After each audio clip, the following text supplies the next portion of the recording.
નમસ્કાર દર્શક મિત્રો, એમડી ગુજરાતી ન્યૂઝ ચેનલમાં આપનું હાર્દિક સ્વાગત છે। હવે નિહાળીએ આજના મુખ્ય સમાચાર।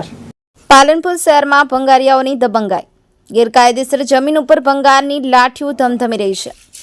કલેક્ટર સાહેબનો આદેશ પણ માનવા તૈયાર નથી આ ભંગારીઓ। હવે તંત્ર શું પગલાં લેશે એ જોવાનું રહ્યું।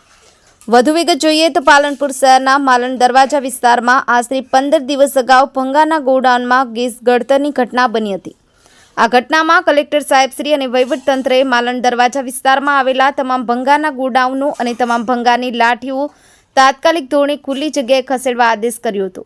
એ આદેશને આજે 15 દિવસ ઉપરનો સમય વીતવા આવ્યો છે, છતાંય આ ભંગારીઓ તેમની ભંગારની લાઠીઓ ખાલી કરી રહ્યા નથી।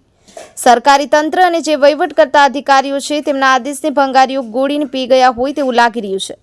આ ભંગારની લાઠીઓ ખાલી કરાવવા માટે કલેક્ટરશ્રીએ આદેશ આપ્યો હતો, પણ કલેક્ટર સાહેબને પણ ગણકારતા ન હોય આ ભંગારીઓ શું સમજી બેઠા છે, કોના ઇશારે આ લોકો અને કોના કયા પ્રમાણે જગ્યા છોડતા નથી। Bureau report, MD news Gujarati, Banaskantha.